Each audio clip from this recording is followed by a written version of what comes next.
Well, here we are, a brand new Village Vice. Zach is under the weather. I'm Brad Law. So we called in the reserves. We brought in Taylor Korn, Lil T.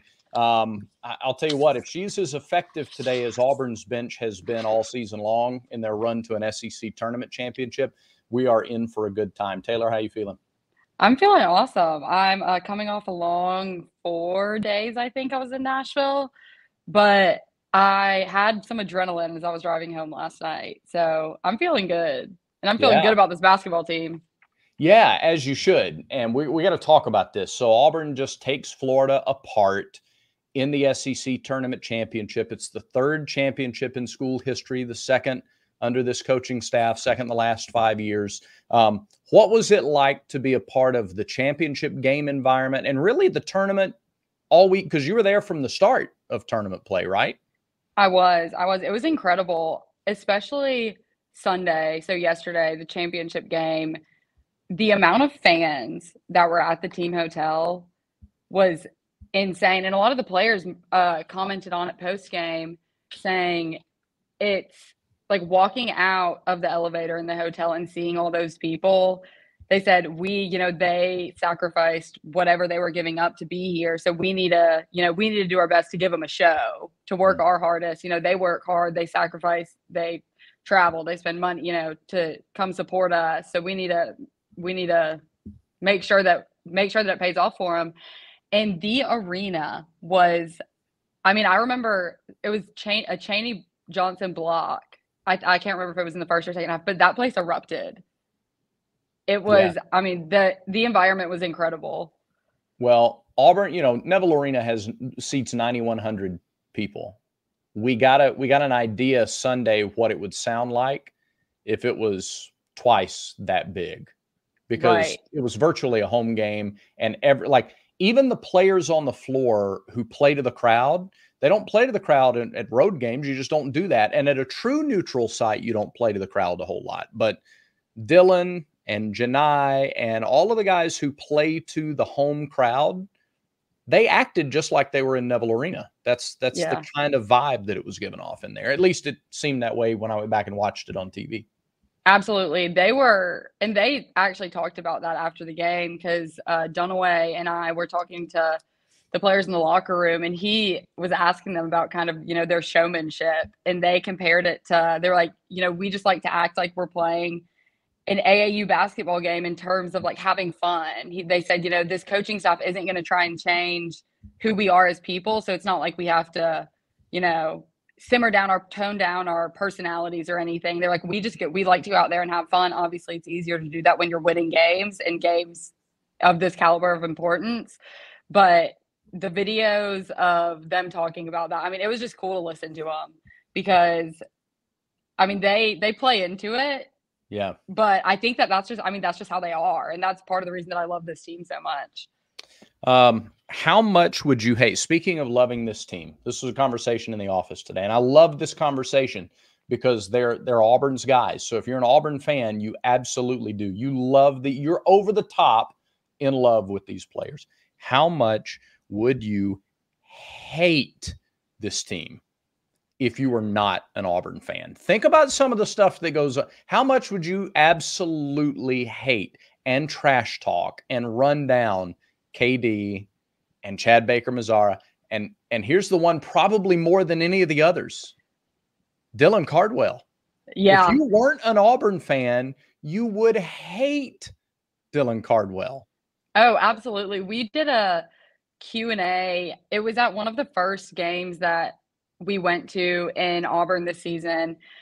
And I got asked who my favorite current Auburn player was and who my favorite all-time Auburn player was. And I said my current, and this was at the very beginning of the season, so I didn't know a ton about Chad Baker-Mazara. I love him. I love him.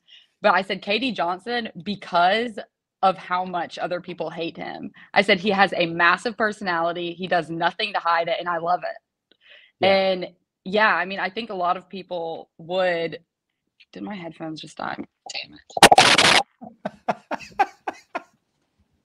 All right. Can you still hear us? Oh, no. All right. So she's going to try to come back right in the middle of talking about how much she loves the players on this team, but how much she would really dislike them if she was not an Auburn fan. That's fantastic. I'm so sorry. We're not editing that out either, by the way. That is staying in. That's phenomenal. This is a perfect representation of me. Yeah. And not to mention, I think I was 10 minutes late also because I'm a little It I'm was a friends. long it was a long weekend. It It was was a a long long week. week. I Yeah. forgot. But yes, and then I All don't know right. how it disappeared. But yes, I would hate them. I would hate them a lot. But because they're Auburn people, I love them so much. And I think the one thing is when it's been I can't think of a specific example, but in close games, if we're not playing great, hit one shot after we missed five, and Mhm.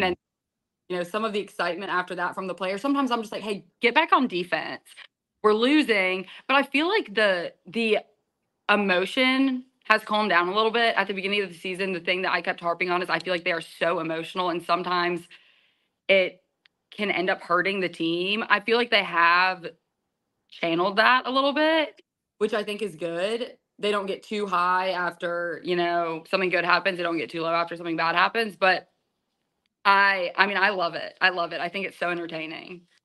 I told somebody before the tournament, they're like, "Do you think that, this team needs to play close games and Bruce would like to see them play?" Well, they had one, but I said, "No, I think they just as soon blow everybody out just like they've been doing all year long." And that's Right. that's what they did. Was there ever a point in the game Sunday that you thought Auburn wasn't going to win? It was 44-43, I think, at the beginning of the second half when Florida went on a bigger, probably one of their bigger runs in the game. Yep. And started to get a little nervous, but I think that that's where the crowd did start to play a part. And I think that the guys kept their composure. I I think it was Trey that hit two massive shots, and I was nervous, but I never had the mindset of I think that we might lose this game. Mhm. And it goes back to, I mean, Florida, that was the fourth game that they'd play in 4 days. And I think that the depth of Auburn's roster is going to play a major role in, how much they succeed this postseason because they won't be as worn out as the teams that play 6 players, 7 players. Yeah. But I mean, but I'm also one that I'm not going to think we could be losing a football game by 20 points with a minute left. And I'm like, I'm not going to accept the fact that we're losing until the game's over. Yeah.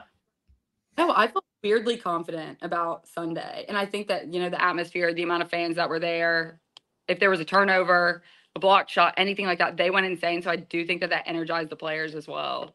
Yeah, I agree. There was not a moment in the game. I mean, when Florida made their run, you watch enough basketball and you knew that Florida was going to come out and play well at the beginning. There's that adrenaline, that natural 18 to 20-year-old adrenaline that's going to come out to start the ball game. And a championship is on the line, so there's a lot to play for. And I frankly thought they'd make a run early in the second half, but 4 games in 4 days. I'm so glad that their center seems to be okay after the diagnosis and hope he makes a full recovery and it's smooth. But they were shorthanded and they were tired and they rely so much on their guards, especially with the center out, that, man, 2 waves from Auburn defensively playing the way they want to play, it just wasn't logical that they were going to stand up against that. And so, no, the fact that they switched to a zone defensively and they got a bucket, a turnover, a 3, a stop, a dunk, ball game. That was Right. it. It wasn't close after that. And it was a 15-minute of game time and about a 45-minute in real time pre-party to the celebration. It was, I mean, after they started rolling and they kind of started to pull away a little bit more after the Florida run, after that, it was game over, like you said. And I think I saw a screenshot of I think it was the play-by-play from, I don't know if it was the last 3 minutes of the game, the last 5 minutes of the game, but it was pretty incredible what they did. Yeah. Yeah. They left no doubt. The TV broadcast called them the most consistent team in the SEC all season. They didn't say that about Tennessee, which goes into the tournament on a 2-game losing streak. They didn't say that about Kentucky or about any other team in the league. And it's true. One win by single digits all year, one loss by double digits all year, which they just rectified in the conference tournament championship game. This is a dangerous team, and we're going to talk about it coming up here in just a bit. Before we talk about my bookie, though, I do wish that TV would have made one tweak. Not that they care what I think, but they should have had Taylor Davis swap out with Marty Smith. Marty is Mr. Bama. Like, he loves the Alabama basketball program and the football program. Did you see how disappointed he looked up on the stage there, guiding through the celebration? He looked so brokenhearted. I was in the middle of a mass of people trying to get a somewhat decent camera shot. So I couldn't pay too much attention to Marty and the players. I had my eyes on the players all the time. They were being funny. They were dancing around. So I didn't, but it would have probably been interesting to hear him call that game. Yeah. He was not pleased, but that's okay. That's all right. Neither here nor there. Doesn't matter. All right, we're going to talk about Auburn's NCAA tournament draw and why I like it. Auburn is not the team that I feel sorry for in their bracket. But first, Taylor's going to tell you about my bookie. All right, so I have a little parlay. I don't want to say, we won't say addiction because that's not an issue here. But Jimmy D and I love a good MyBookie parlay. Player props, you can do it all. You can bet on money line, you can bet on totals, you can do whatever you want. And the March Madness odds are up. And I saw actually today that Auburn, I think, is plus 1,700. Their odds have gone up. They might be the number 15 or 16 seed, but they're not 16th most likely to win the game. But go to my PNR and you will get a deposit bonus, a little extra money to play with. And going into March Madness, what more can you ask for? So go to mybookie.ag and use the promo code TNR. Start winning. Fun basketball season that we got coming up. Yes, we do. Love it. And when you make that deposit, by the way, a little sound effect. Zach will be proud that we do this even with him not here. You put the money in the account, it goes bloop, just like that. So check it out. Check it out. All right. Auburn's NCAA draw. They're going to Spokane. Alabama's going to Spokane. UAB's going to Spokane. Auburn's a 4 seed. We'll discuss first the fact that they are a 4 seed. How do you feel about that? What do you think it says? So I don't remember when it was, but it may have been when Stephen Pearl was on the next round last week, but they asked the question, how much do you think conference tournaments impact seeding when it goes into, when it comes to the NCAA tournament? And he said, really, I don't think that it has an impact at all. And he went into, this year, this happened, gave some examples.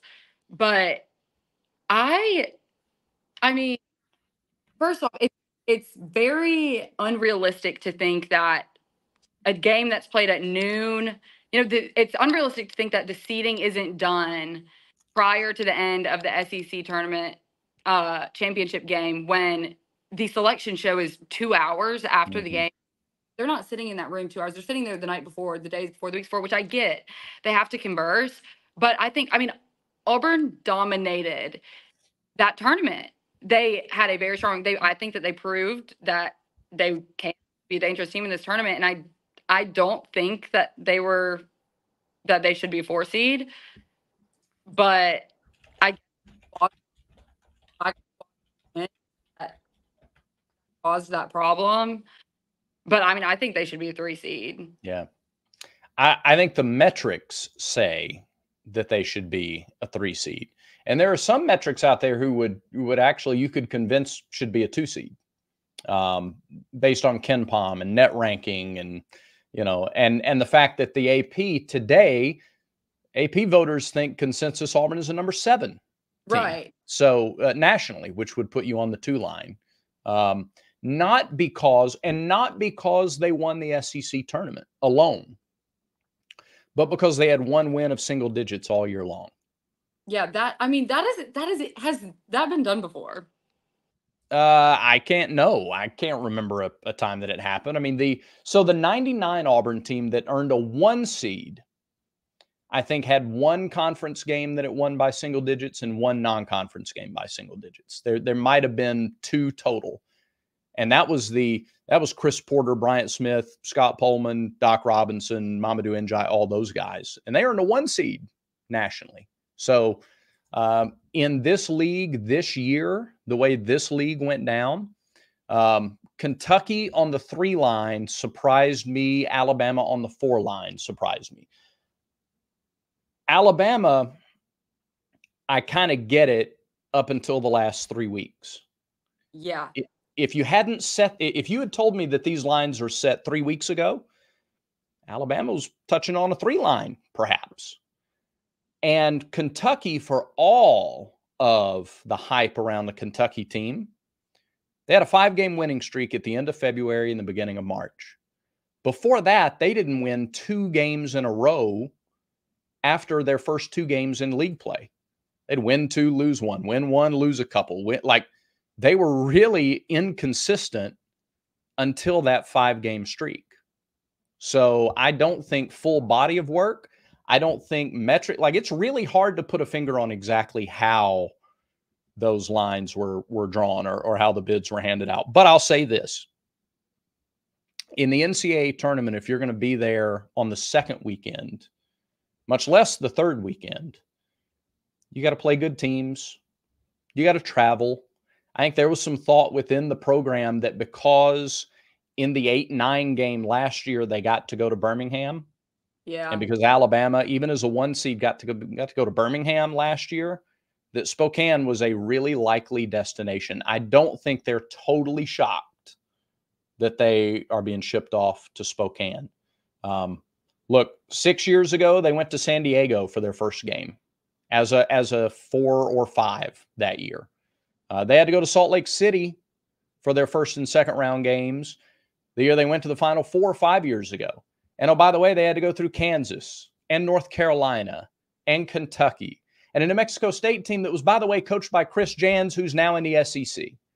So, look, I understand that they deserved better than a 4 seed. I'm sorry, I'm just on a tangent now. I'm just rolling, so hang with me. I understand that they got to be or that they shouldn't have been a 4 seed. They probably should have been a 3. But now that the bracket is set, I guarantee the coaches and players aren't focused on what they should have gotten. No. They're focused on Yale. They're focused on San Diego State or UAB. They're focused on getting to Spokane on Tuesday and then getting settled in that environment. And I'll tell you who's not real thrilled today, and that's the overall number 1 seed in the tournament, the UConn Huskies. Yeah. They cannot love that they're 4 seed in their bracket. Their Sweet 16 game is the Auburn Tigers if everything holds according to the chalk. I guarantee they don't love that. No. Which says something. And the other thing is, because I started thinking about it as on my drive home last night, and I was like, would you rather play, if you're going to play the number 1 seed in the Elite 8 or Final Four, assuming you make it that far, would playing them earlier on, not in some ways be better just because of the, energy, just straight. And I don't really know, because I know that the further down the line you go, there will be longer breaks in between games. But in my eyes, I'm like, heck, we could, they'll have fresher legs. Yeah. Assuming I don't like to speak like that because I feel like I'm always going to be the one that jinxes the team. But I think that I feel really, really good about this team. And something else that stood out to me in the locker room, talking to them after every game, was how selfless they are. Mm-hmm. And in their responses. Because, on the court, I think that's been known for a while now, just with how many assists they have per game. But talking to some of the veterans on the team, that haven't won an SEC mm-hmm. tournament, when asked about how much it would mean to them, they immediately start saying, like, I just want this for my team. I want this for my brothers. Mm-hmm. I want this for, and that's an answer. They're not sitting there thinking about this. No one's in their ear saying, hey, don't be selfish when it comes to this, which it wouldn't be selfish to say, hey, yeah, it would mean everything to me. But they care so much about each other, which Mhm. I think will also, have a positive impact on the way that the tournament plays out. Yeah, I absolutely agree. Even Bruce Pearl, in his emotional post-game interview, this was one of my takeaways from it. It would have been completely justified in that moment to just focus on the fact that he lost his dad back in August. And like, I remember Bruce's dad being on those tournament trips in 18 and 19. And clearly, I mean, we have relationships. If your father is still here, you know what an important thing that is. If you've lost your father, you know how difficult that is. And in that moment, we could probably all at least empathize with what Bruce was feeling. And even in that moment, he didn't make it just about that. He stopped himself. He caught himself and he goes, proud for these guys. It's about the kids. I'm happy for our kids. It's this group genuinely likes each other. There's not a lot of there's not animosity. There's not a lot of guys looking out for number one. And that, along with a dozen other reasons, is why they're a really dangerous team coming up in the tournament. We're going to talk about the legacy of this team, but first, we have to talk about Manscaped. Right now, you can go to manscaped.com, use promo code VICE, get 20% off and free shipping.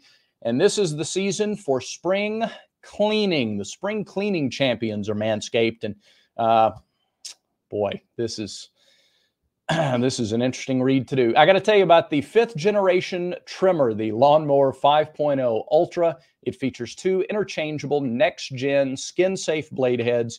A standard one to take a little off the top. A new foil blade goes smooth wherever your heart desires. It's also featuring a full, it's got dual LED spotlights to guide you through the darkest winter debris.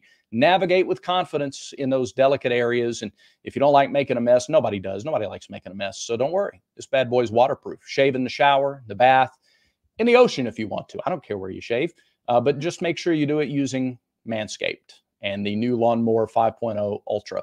Go to manscaped.com, use promo code VICE to get 20% off and free shipping. All right. Taylor, what do you think? This team is a championship team no matter what happens next. When we look back on this team in years to come, how do you think we'll remember this team? And how much of that is still unwritten? Obviously, if they go on and they make it to the 3rd weekend of the tournament, then we talk about them the same way we talked about the 2019 team. How close are they to doing that right now? I think what's been so fun for me as a fan this season is no one thought that they would have the success that they have had coming into the season, because we had Aiden Holloway come in, who was a McDonald's All-American, but it wasn't all of these big name stars. And that's another thing that I love about the team is we're not dependent on one player, but I just think it is kind of it's like a melting pot of players that came from everywhere.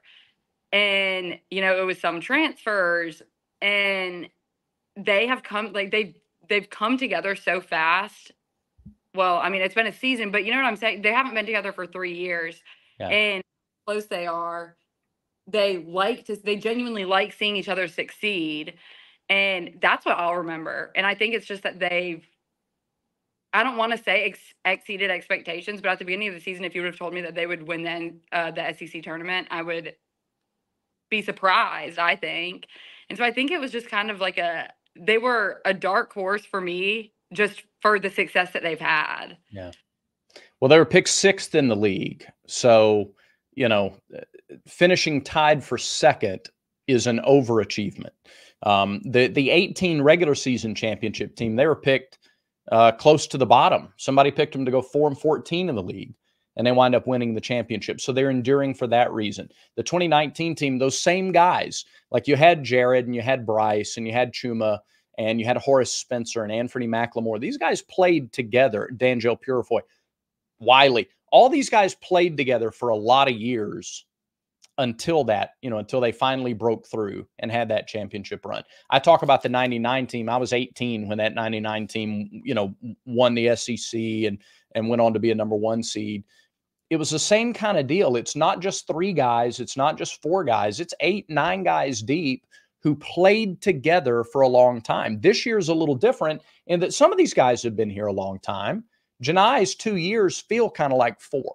because he's been such a big-time player since he got here. Jalen, 5 years.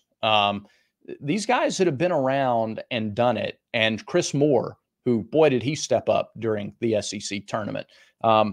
These guys are easy to like. They're easy to root for. It's easy to enjoy them having success. And I think even if they don't go far in the NCAA tournament, which seems kind of hard to imagine, we're going to be talking about this as a special team for a long time for a lot of those reasons, and how satisfying it is to see Jalen and Chris and Janai specifically, and Lior. He'll be a part of the championship celebration as well. These guys get rings. These guys get a piece of the net, and that's satisfying. That is, I can't remember. I don't know. And you may have read this, but they were cutting down the net, and it was kind of the players and the coaches were kind of intertwined with the media people out there. And one of the players, I can't remember who it was, yelled at Steven as Steven was about to go up there. And he said, hey, we got to make sure that we get a piece of the net for Lior. So it's even, I mean, it goes back to how much they care about each other. They had just won a championship, and they're still thinking about their teammate that can't be there because he was injured. You know what I mean? It's little things like that that have stood out to me so much. But I'm excited. I'm very excited. What's your prediction? How far does Auburn go?